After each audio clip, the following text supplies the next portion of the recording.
All right. Time for a very unbiased fact check. Mitch and Chuck will understand it's good to be almost home. Down the hall. Anyway, thank you all. Madam Speaker, Madam Vice President. Whoop-de-doo, a person with a vagina is vice president. Who cares? No president has ever said those words from this podium. No president has ever said those words. And it's about time. Don't worry, I'll fast you forward through this fluff. Members of the United States Congress and the Cabinet, distinguished guests, my fellow Americans, while the setting tonight is familiar, this gathering is just a little bit different. A reminder of the extraordinary times we're in. Throughout our history, presidents have come to this chamber to speak to Congress, to the nation, and to the world, to declare war, to celebrate peace, to announce new plans and possibilities. Tonight, I come to talk about crisis and opportunity, about rebuilding the nation, revitalizing our democracy, and winning the future for America. I stand here tonight, one day shy of the 100th day of my administration. 100 days since I took the oath of office and lifted my hand off our family Bible and inherited a nation, we all did, that was in crisis. The worst pandemic in a century, the worst economic crisis since the Great Depression, the worst attack on our democracy since the Civil War. Huh? When I think Civil War, I think ending slavery, not preserving democracy. Now, after just 100 days, I can report to the nation, America is on the move again. Turning peril into possibility, crisis to opportunity. Seriously, get to the point. But in America, we never, ever, ever stay down. Unless we're binge-watching Netflix on our couch. Americans always get up. Today, that's what we're doing. America's rising anew. Does every one of your descriptions have to go in sets of 3? And thanks to the extraordinary leadership of Speaker Pelosi, Majority Leader Schumer, and the overwhelming support of the American people, Democrats, Independents, and Republicans, we did act. Together, we passed the American Rescue Plan, one of the most consequential rescue packages in American history. Could have got us that $15 minimum wage, though, couldn't you? We're already seeing the results. After I promised we'd get 100 million COVID-19 vaccine shots into people's arms in 100 days, we will have provided over 220 million COVID shots in those 100 days. Thanks to all the help of all of you. We're marshaling, with your help, everyone's help, we're marshaling every federal resource. We've gotten vaccines to nearly 40,000 pharmacies and over 700 community health centers where the poorest of the poor can be reached.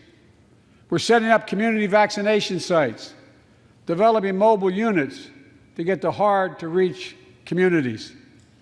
Today, 90% of Americans now live within 5 miles of a vaccination site. Everyone over the age of 16, everyone is now eligible to get vaccinated right now, right away. Go get vaccinated, America. Go and get the vaccination. They're available. When I was sworn in on January 20th, less than 1% of the seniors in America were fully vaccinated against COVID-19. 100 days later, 70% of seniors in America over 65 are protected, fully protected. Senior deaths from COVID-19 are down 80% since January, down 80% because of all of you. And more than half of all the adults in America have gotten at least one shot.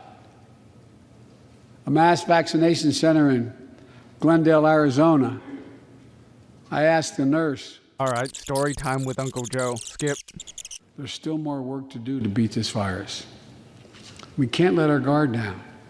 But tonight, I can say, because of you, the American people,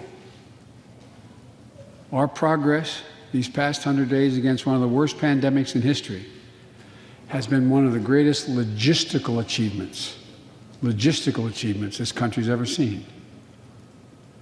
What else have we done in those first 100 days? We kept our commitment, Democrats and Republicans, of sending $1,400 rescue checks to 85% of American households. Keep in mind, other countries have given checks monthly and for $2,000 at a time or more. They've also been means testing them less. We've already sent more than 160 million checks out the door. It's making a difference. You all know it when you go home. For many people, it's making all the difference in the world. The single mom in Texas who wrote me. That's why the rescue plan is delivering food and nutrition assistance to millions of Americans facing hunger. And hunger's down sharply already. Most of that's because of the stimulus checks, not your nutrition programs, but we got it either way, so. We're also providing rental assistance. You all know this, but the American people, I want to make sure they understand. Keeping people from being evicted from their homes. Providing loans to small businesses that reopen and keep their employees on the job. During these 100 days, an additional 800,000 Americans enrolled in the Affordable Care Act when I established a special sign-up period to do that. 800,000 in that period. We're making one of the largest one-time ever investments, ever, in improving health care for veterans. Critical investments to address the opioid crisis. And maybe most importantly, thanks to the American Rescue Plan, we're on track to cut child poverty in America in half. True, but it'll only be temporary. You'll have to provide permanent assistance for this to keep up. And in the process, while this was all going on, the economy created more than 1,300,000 new jobs in 100 days. I mean, yeah, you just gained back all those jobs you previously lost. More jobs in the first 100 days than any president on record. The International Monetary Fund is now estimating our economy will grow at a rate of more than 6% this year. That will be the fastest pace of economic growth in this country in nearly 4 decades. Again, this is good, but it's not just because of the stimulus package. It's many factors. America's moving forward, but we can't stop now. We're in competition with China and other countries to win the 21st century. We're at a great inflection point in history. We have to do more than just build back better. We have to build back better. We have to compete more strenuously than we have. Throughout our history, if you think about it, public investment in infrastructure has literally transformed America, our attitudes as well as our opportunities. The Transcontinental Railroad, the interstate highways, united 2 oceans and brought a totally new age of progress to the United States of America. Universal public schools and college aid opened wide the doors of opportunity. Scientific breakthroughs took us to the moon. Now we're on Mars, discovering vaccines, gave us the internet, and so much more. These are investments we made together as one country, and investments that only the government was in a position to make. Time and again, they propel us into the future. That's why I proposed the American Jobs Plan, a once-in-a-generation investment in America itself. This is the largest jobs plan since World War II. The ASCE gave us a national infrastructure grade of C-, saying we're down in infrastructure spending by about $2.7 trillion. Biden's infrastructure proposal is about $2.5 trillion, which is a little less than is suggested, except we haven't even gone to negotiations. Joe Manchin and the Republicans will certainly negotiate it down from there. Creates jobs to upgrade our transportation infrastructure. Jobs, modernizing our roads, bridges, highways. Jobs building ports and airports, rail corridors, transit lines. It's clean water. And today, up to 10 million homes in America and more than 400,000 schools and child care centers have pipes with lead in them, including drinking water. a clear and present danger to our children's health. American Jobs Plan creates jobs replacing 100% of the nation's lead pipes and service lines so every American can drink clean water. And in the process, it will create thousands and thousands of good-paying jobs. It creates jobs connecting every American with high-speed internet, including 35% of the rural America that still doesn't have it. This is going to help our kids and our businesses succeed in the 21st century economy. And I'm asking the Vice President to lead this effort, if she would, because I know it'll get done. Creates jobs building a modern power grid. Our grids are vulnerable to storms, hacks, catastrophic failures with tragic results, as we saw in Texas and elsewhere during the winter storms. The American Jobs Plan will create jobs that lay thousands of miles of transmission lines needed to build a resilient and fully clean grid. We can do that. The American Jobs Plan will help millions of people get back to their jobs and back to their careers. 2 million women have dropped out of the workforce during this pandemic. 2 million. And too often because they couldn't get the care they needed to care for their child or care for an elderly parent who needs help. 800,000 families are on the Medicare waiting list right now to get home care for their aging parent or loved one with disability. If you think it's not important, check out in your own district, Democrat or Republican. Democrat or Republican voters. Their great concern, almost as much as their children, is taking care of an elderly loved one who can't be left alone. Like you? Medicaid contemplated it, but this plan is going to help those families and create jobs for our caregivers with better wages and better benefits, continuing a cycle of growth. For too long, we've failed to use the most important word when it comes to meeting the climate crisis: jobs. When I think climate change, I think jobs. The American Jobs Plan will put engineers and construction workers to work building more energy-efficient buildings and homes.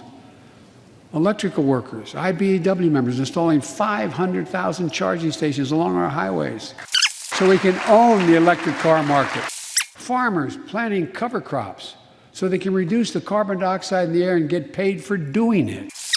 There is simply no reason why the blades for wind turbines can't be built in Pittsburgh instead of Beijing. No reason.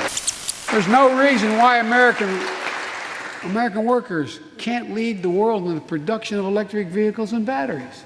I mean, there is no reason. We're the brightest, best trained people in the world. The American Jobs Plan is going to create millions of good-paying jobs, jobs Americans can raise a family on.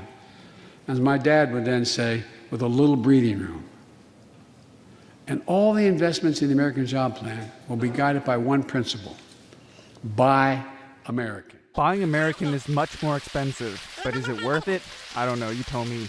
That does not violate any trade agreement. It's been the law since the 30s: buy American. American tax dollars are going to be used to buy American products made in America to create American jobs. That's the way it's supposed to be, and it will be in this administration. There seems to be some loopholes where the federal government can buy from our allies instead. Might want to take a look at that. And I made it clear to all my cabinet people, their ability to give exemptions has been strenuously limited. It will be American products. Now, I know some of you at home are wondering whether these jobs are for you. So many of you, so many of the folks I grew up with, feel left behind, forgotten, in an economy that's so rapidly changing. It's frightening. I want to speak directly to you, because you think about it. That's what people are most worried about. Can I fit in? Independent experts estimate the American Jobs Plan will add millions of jobs and trillions of dollars to economic growth in the years to come. It is an 8-year program. These are good-paying jobs that can't be outsourced. Nearly 90% of the infrastructure jobs created in the American Jobs Plan do not require a college degree. 75% don't require an associate's degree. The American Jobs Plan is a blue-collar blueprint to build America. That's what it is. Good guys and women on Wall Street, but Wall Street didn't build this country. The middle class built the country, and unions built the middle class. So that's why I'm calling on Congress to pass Protect the Right to Organize Act, the PRO Act, and send it to my desk so we can support the right to unionize. And by the way, while you're thinking about sending things to my desk, let's raise the minimum wage to $15. Come on, Joe. We all know you didn't try that hard to get it passed. You seriously got thwarted by the parliamentarian, an unelected official with no power? No one working 40 hours a week should live below the poverty line. We need to ensure greater equity and opportunity for women. And while we're doing this, let's get the Paycheck Fairness Act to my desk as well. Equal pay. It's been much too long. And if you wonder whether it's too long, look behind me. The idea women are paid less due simply to discrimination is simplistic. If it were really true that you could pay women less for the same work, corporations would hire more women. The factors that lead women to earn less are societal and occur long before they show up for the job interview. That being said, the Paycheck Fairness Act would increase wage transparency, which is generally a good thing. And finally, the American Jobs Plan will be the biggest increase in non-defense research and development on record. We'll see more technological change, and some of you know more about this than I do. We'll see more technological change in the next 10 years than we saw in the last 50. That's how rapidly artificial intelligence and so much more is changing. And we're falling behind the competition with the rest of the world. Decades ago, we used to invest 2% of our gross domestic product in America, 2% of our gross domestic product in research and development. Today, Mr. Secretary, that's less than 1%. China and other countries are closing in fast. We have to develop and dominate the products and technologies of the future. Advanced batteries, biotechnology, computer chips, clean energy.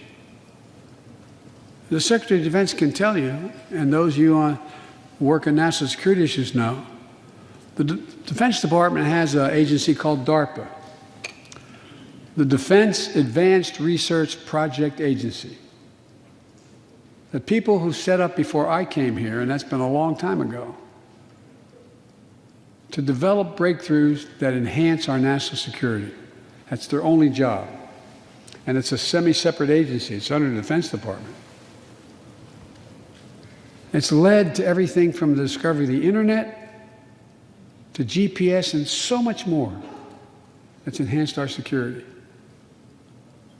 The National Institute of Health, the NIH, I believe, should create a similar advanced research projects agency for health. It would have a singular purpose: to develop breakthroughs to prevent, detect, and treat diseases like Alzheimer's, diabetes, and cancer. I'll still never forget when we passed the cancer proposal in the last year as vice president. Almost $9 million going to NIH. Wait, $9 million? Are you sure that's enough? I can think of no more worthy investment. I know of nothing that is more bipartisan. So let's end cancer as we know it. It's within our power. It's within our power to do it. Yeah, buddy. Joe Biden is gonna cure cancer, unlike every other previous president who promised to do that. Investments in jobs and infrastructure like the ones we're talking about have often had bipartisan support in the past. Vice President Harris and I met regularly in the Oval Office with Democrats and Republicans and discussed the jobs plan. And I applaud a group of Republican senators who just put forward their own proposal. So let's get to work. I wanted to lay out before the Congress my plan before we got into the deep discussions. I'd like to meet with those who have ideas that are different, they think are better. I welcome those ideas. But the rest of the world is not waiting for us. I just want to be clear. From my perspective, doing nothing is not an option. We can't be so busy competing with one another that we forget the competition that we have with the rest of the world to win the 21st century. Secretary Blinken can tell you I spent a lot of time with President Xi. Traveled over 17,000 miles with him. This number is made up. It's blatantly false. Spent, they tell me, over 24 hours in private discussions with him. When he called to congratulate him, we had a 2-hour discussion. He's deadly earnest about becoming the most significant, consequential nation in the world. He and others, autocrats, think that democracy can't compete in the 21st century with autocracies because it takes too long to get consensus. To win that competition for the future, in my view, we also need to make a once-in-a-generation investment in our families and our children. That's why I've introduced the American Families Plan tonight, which addresses 4 of the biggest challenges facing American families and in turn America. First is access to good education. When this nation made 12 years of public education universal in the last century, it made us the best educated, best prepared nation in the world. It's, I believe, the overwhelming reason that propelled us to where we got in the 20th century. But the world's caught up or catching up. They're not waiting. I would say parenthetically, if we were sitting down, we set a bipartisan committee together and said, okay, we're going to decide what we do in terms of government providing for free education. I wonder whether we'd think, as we did in the 20th century, that 12 years is enough in the 21st century. I doubt it. 12 years is no longer enough today to compete with the rest of the world in the 21st century. That's why my American Families Plan guarantees 4 additional years of public education for every person in America, starting as early as we can. The great universities in this country have conducted studies of the last 10 years that shows that adding 2 years of universal high-quality preschool for every 3-year-old and 4-year-old, no matter what background they come from, puts them in the position to be able to compete all the way through 12 years and increases exponentially their prospect of graduating and going on beyond graduation. The research shows when a young child goes to school, not daycare, they're far more likely to graduate from high school and go to college or something after high school. When you add 2 years of free community college on top of that, you begin to change the dynamic. Look, all these proposals sound really good, but it's all a matter of whether or not we're willing to get rid of the filibuster to some extent to get these actually done. And we'll increase Pell Grants and invest in historical black colleges and universities, tribal colleges, minority-serving institutions. Can we just increase funds to schools that serve poor communities in general? The reason is they don't have the endowments. But their students are just as capable of learning about cybersecurity, just as capable of learning about metallurgy, all the things that are going on that provide those jobs of the future. Jill is a community college professor. Any country that out-educates us is going to out-compete us. Second thing we need, American Families Plan will provide access to quality, affordable child care. When I'm proposing the legislation, we guarantee that low and middle-income families will pay no more than 7% of their income for high-quality care for children up to the age of 5. The most hard-pressed working families won't have to spend a dime. Third, the American Families Plan will finally provide up to 12 weeks of paid leave and medical leave, family medical leave. We're one of the few industrial countries in the world. No one should have to choose between a job and a paycheck or taking care of themselves and their loved ones or parent or spouse or child. And fourth, the American Family Plan puts directly into the pockets of millions of Americans. In March, we expanded tax credit for every child in a family, up to $3,000 per child if you're under 6 years of age. Over 6 years of age, and $3,600 for children over 6 years of age. With 2 parents, 2 kids, that's $7,200 in the pockets to help take care of your family. And that will help more than 65 million children and help cut child care poverty in half. And we can afford it. So we did that in the last piece of legislation we passed. But let's extend that child care tax credit at least through the end of 2025. The American Rescue Plan lowered health care premiums for 9 million Americans who buy their coverage under the Affordable Care Act. I know that's really popular this side of the aisle. But let's make that provision permanent so their premiums don't go back up. In addition to my family's plan, I'm going to work with Congress to address this year other critical priorities for American families. The Affordable Care Act has been a lifeline for millions of Americans, protecting people with pre-existing conditions, protecting women's health, and the pandemic has demonstrated how badly it's needed. Let's lower deductibles for working families on the Affordable Care Act. And let's lower prescription drug costs. We know how to do this. The last president had that as an objective. We all know how outrageously expensive drugs are in America. In fact, we pay the highest prescription drug prices of anywhere in the world, right here in America. Nearly 3 times for the same drug, nearly 3 times what other countries pay. We have to change that, and we can. Let's do what we talked about for all the years I was down here in this body, in Congress. Let's give Medicare the power to save hundreds of billions of dollars by negotiating lower drug prescription prices.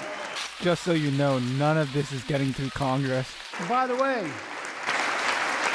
it won't just help people on Medicare. Lower prescription drug costs for everyone. And the money we save, which is billions of dollars, can go to strengthen the Affordable Care Act and expand Medicare coverage benefits without costing taxpayers an additional penny. It's within our power to do it. Let's do it now. We've talked about it long enough, Democrats and Republicans. Let's get it done this year. This is all about a simple premise. Health care should be a right, not a privilege in America. How do we pay for my jobs and family plan? I made it clear we can do it without increasing the deficits. Let's start with what I will not do. I will not impose any tax increase on people making less than $400,000. But it's time for corporate America and the wealthiest 1% of Americans to just begin to pay their fair share. Sometimes I have arguments with my friends in the Democratic Party. I think you should be able to become a billionaire and a millionaire, but pay your fair share. A recent study shows that 55 of the nation's biggest corporations paid 0 federal tax last year. Those 55 corporations made in excess of $40 billion in profit. This is mostly true. Some of those taxes got relocated to other tax years, but the gist of what we're saying holds. A lot of companies also evade taxes through tax havens in Switzerland and Bermuda and the Cayman Islands. And they benefit from tax loopholes and deductions for offshoring jobs and shifting profits overseas. It's not right. We're going to reform corporate taxes so they pay their fair share and help pay for the public investments their businesses will benefit from as well. He's speaking in generalities here, which is kind of misleading. The top corporate tax rates under Obama were in the mid to high 30%, while Trump lowered them down all the way to something like 21%. Biden's proposal would only raise it back to 28%, and that's before all the corporate Democrats and the moderate Democrats step in to make their input. The pattern won't change. Corporate tax rates will continue to fall over the long run. We're going to reward work, not just wealth. We take the top tax bracket for the wealthiest 1% of Americans, those making over $400,000 or more, back up to where it was when George W. Bush was president, when he started. 39.6%. For reference, the top marginal income tax rate has been as high as 90% in the past, and it hasn't hurt our economy. That's where it was when George W. was president. We're going to get rid of the loopholes, allow Americans to make more than $1 million a year and pay a lower tax rate on their capital gains than Americans who receive a paycheck. We're only going to affect 0.3% of all Americans by that action, 0.3%. And the IRS is going to crack down on millionaires and billionaires who cheat on their taxes. It's estimated to be billions of dollars by think tanks that are left, right, and center. I'm not looking to punish anybody, but I will not add a tax burden, additional tax burden to the middle class in this country. They're already paying enough. I believe what I propose is fair. All hail the king, Bernard Sanders. And it raises revenue to pay for the plans I propose and will create millions of jobs that will grow the economy and enhance our financial standing in the country. When you hear someone say they don't want to raise taxes on the wealthiest 1% or corporate America, ask them whose taxes you want to raise. Instead, who's they're going to cut? Here's an even better question. Who funds you? Look, the big tax cut of 2017. Remember, it was supposed to pay for itself. That was how it was sold. And generate vast economic growth. Instead, it added $2 trillion to the deficit. It was a huge windfall for corporate America and those at the very top. Instead of using the tax saving to raise wages and invest in research and development, it poured billions of dollars into the pockets of CEOs. In fact, the pay gap between CEOs and their workers is now among the largest in history. According to one study, CEOs make 320 times what the average worker in their corporation makes. It used to be below 100. The pandemic has only made things worse. 20 million Americans lost their job in the pandemic, working and middle-class Americans. At the same time, roughly 650 billionaires in America saw their net worth increase by more than $1 trillion in the same exact period. Let me say it again. 650 people increased their wealth by more than $1 trillion during this pandemic. And they're now worth more than $4 trillion. My fellow Americans, trickle down. Trickle down economics has never worked. And it's time to grow the economy from the bottom and the middle out. There's a broad consensus of economists left, right, and center, and they agree what I'm proposing will help create millions of jobs and generate historic economic growth. These are among the highest values investments we can make as a nation. I've often said our greatest strength is the power of our example, not just the example of our power. In my conversations with world leaders, and I've spoken to over 38, 40 of them now, I've made it known that America's back. And you know what they say? The comment I hear most of all from them is they say, we see America's back, but for how long? But for how long? My fellow Americans, we have to show not just that we're back, but that we're back to stay. And that we aren't going to go it alone. We're going to do it by leading with our allies. No one nation can deal with all the crises of our time, from terrorism to nuclear proliferation, mass migration, cybersecurity, climate change, as well as experiencing what we're experiencing now, the pandemics. There's no wall high enough to keep any virus out. And our own vaccine supply, as it grows to meet our needs, and we're meeting them, will become an arsenal for vaccines for other countries, just as America was an arsenal for democracy for the world, and in consequence influence the world. Then why are you letting Big Pharma keep intellectual property rights on those vaccines when you know other countries could use those formulas? Every American will have access before that occurs. Every American will have access to be fully covered by COVID-19 from the vaccines we have. Look, the climate crisis is not our fight alone, it's a global fight. The United States accounts, as all of you know, less than 15% of carbon emissions. The rest of the world accounts for 85%. That's why I kept my commitment to rejoin the Paris Accord, because if we do everything perfectly, it's not going to ultimately matter. I kept my commitment to convene a climate summit right here in America with all the major economies of the world: China, Russia, India, European Union. And I said I'd do it in my first 100 days. I want to be very blunt about it.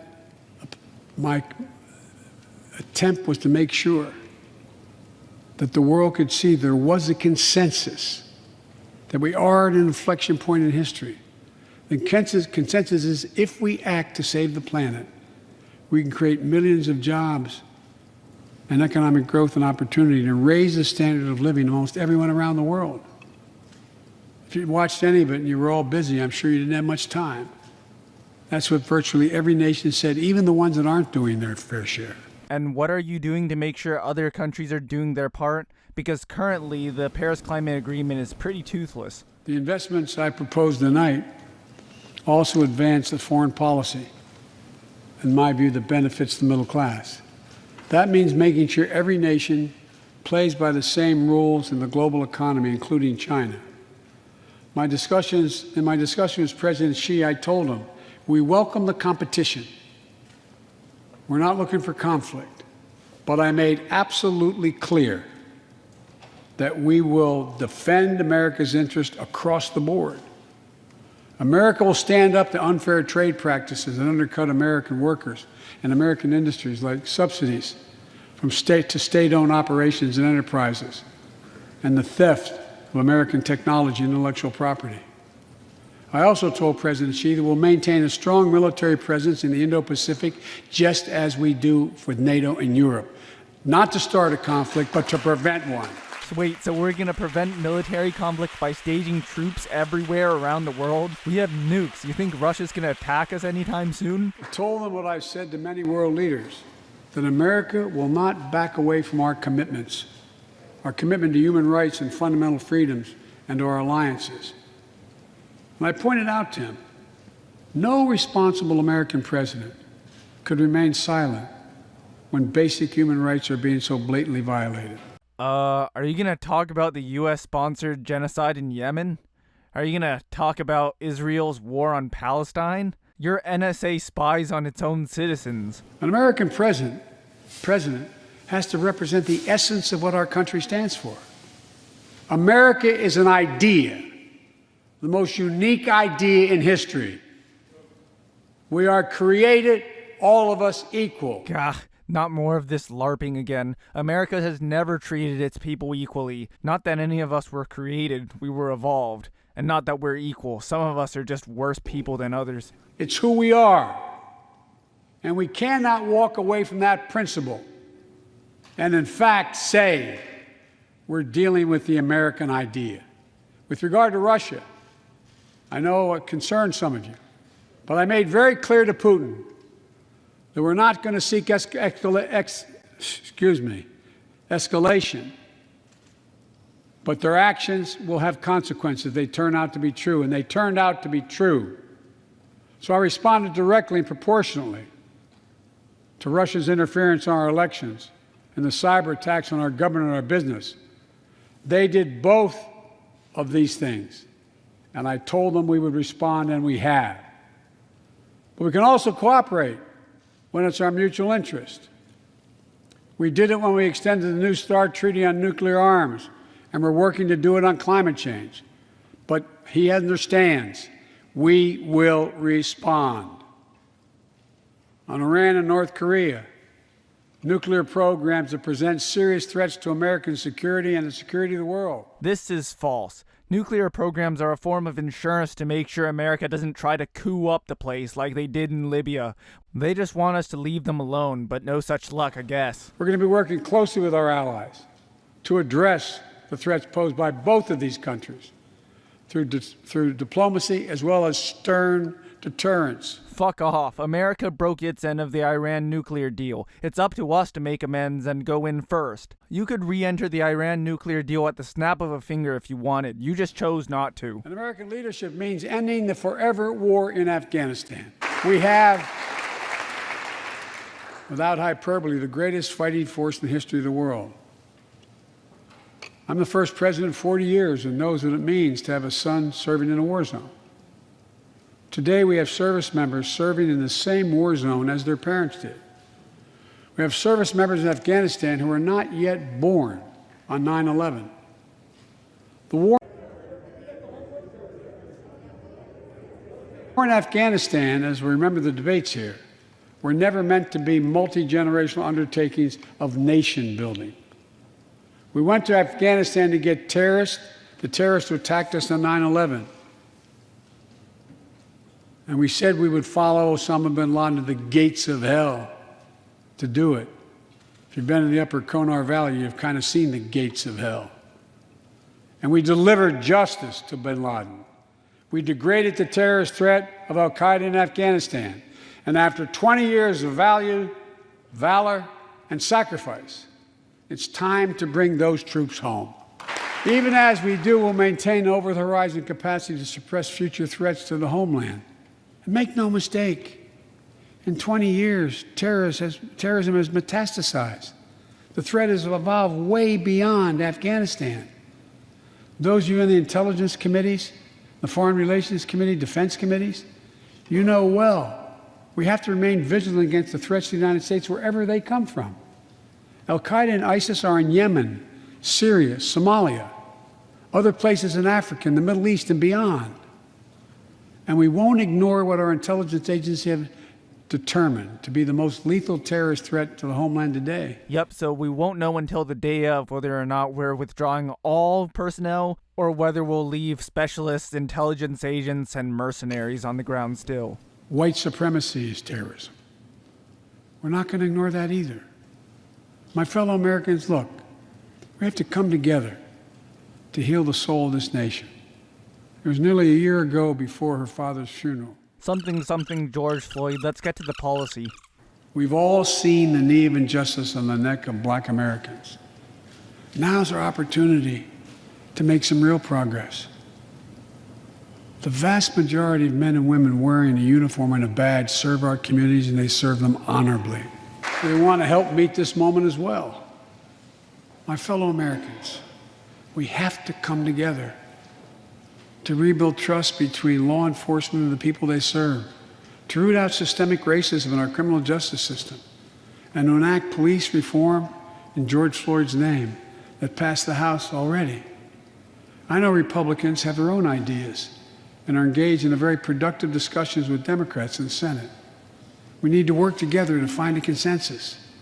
But let's get it done next month, by the first anniversary of George Floyd's death. Wait, are you going to tell us which reforms you're proposing? Getting rid of qualified immunity? Defunding the police? Retraining? What are you proposing exactly? The country supports this reform, and Congress should act. We have a giant opportunity to bend the arc of the moral universe toward justice, real justice. And with the plans outlined tonight, we have a real chance to root out systemic racism that plagues America and American lives in other ways. A chance to deliver real equity, good jobs, good schools, affordable housing, clean air, clean water, being able to generate wealth and pass it down through generations because you have an access to purchase a house. What? You actually think inheritance is a good idea?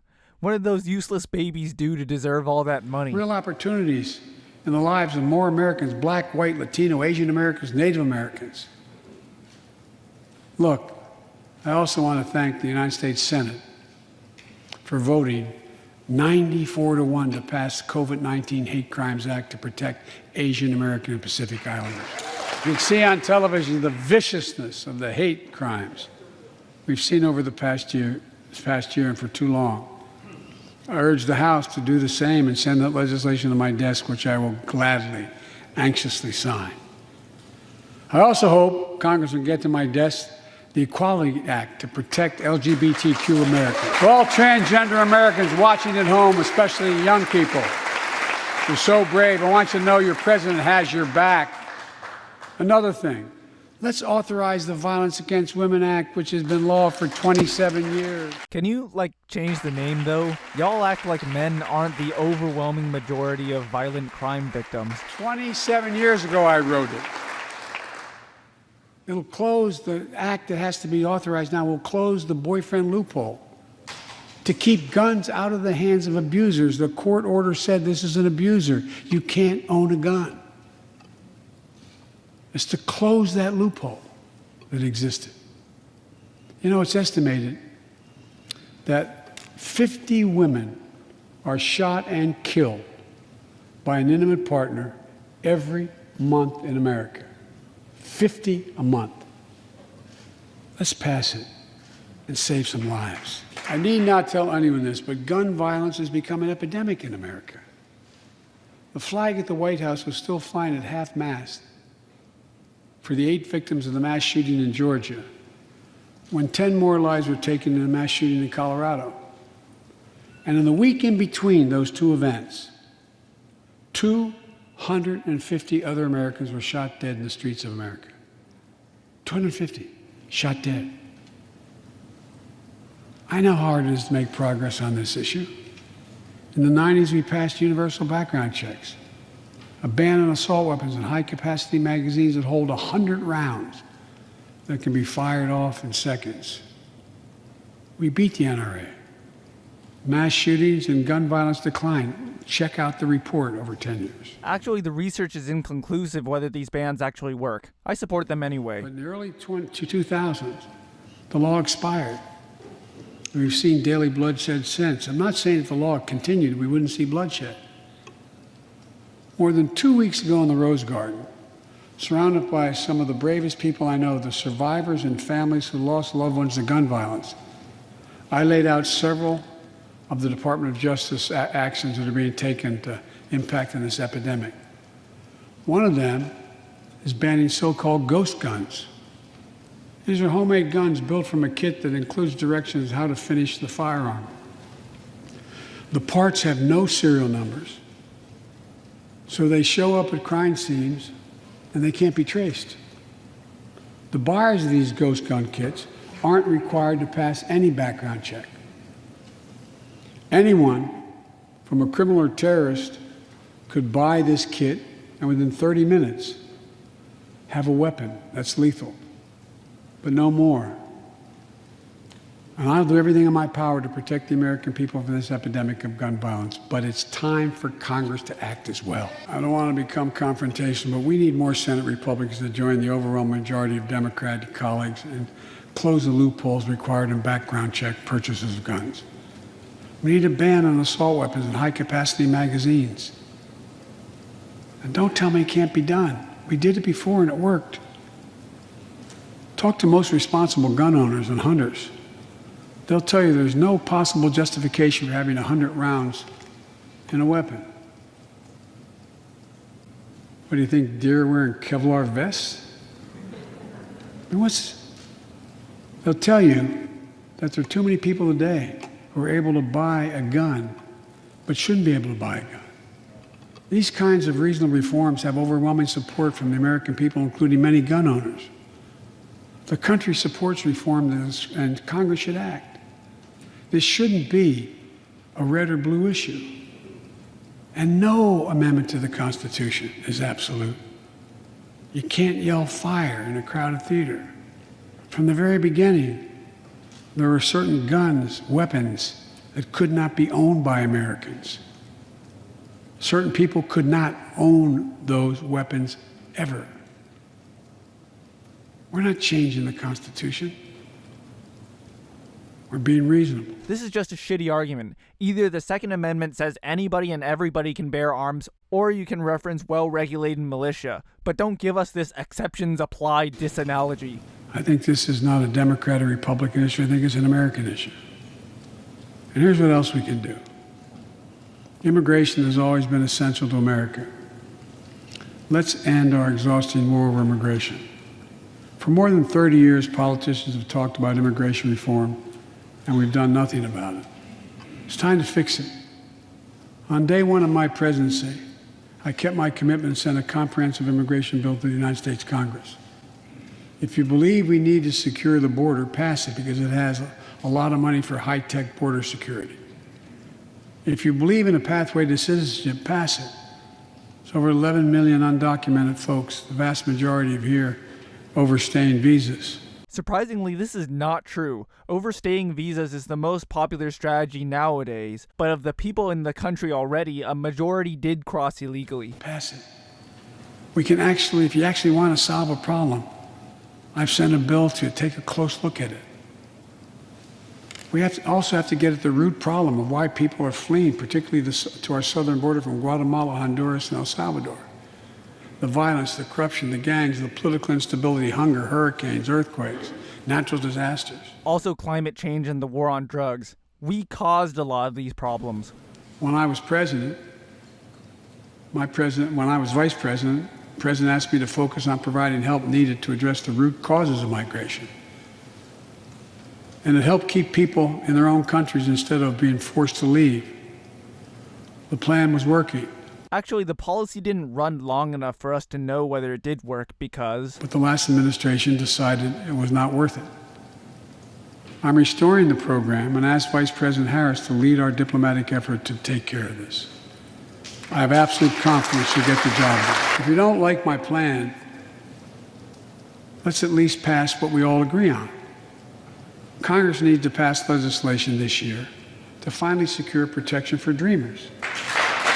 The young people who've only known America as their home. And permanent protection for immigrants who are here on temporary protective status who came from countries beset by man-made and natural-made violence and disaster. You told us you would raise the refugee cap to 125,000 people per year. Instead, you tried to keep it at the low 15,000 mark that Trump instated. It took progressive pressure and a whole media campaign to get you to move that number up, and you only brought it to half what you promised, which was 62,500 instead. Why do you keep lying to us? As well as a pathway to citizenship for farm workers who put food on our tables. Look,